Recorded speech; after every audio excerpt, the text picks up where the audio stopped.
So today we're going to cover some hip flexor stretching.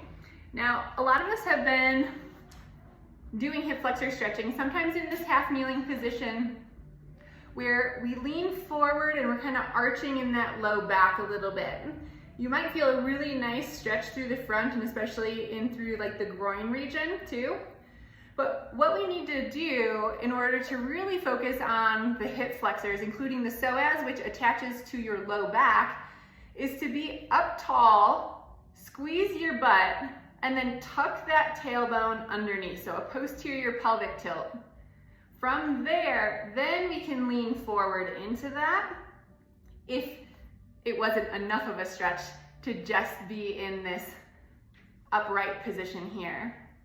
Another variation that you can do, and I'll turn this way, is once you have your butt tight, your tailbone tucked under, you can also raise one arm up overhead and kind of lift up and do a little bit of a side bend. So you might get a little TFL stretch, you might feel your lat stretching, maybe even some QL. But throughout it all, you should have your glute engaged so that you are really opening up through the front of this hip, getting a really nice stretch in through your hip flexor.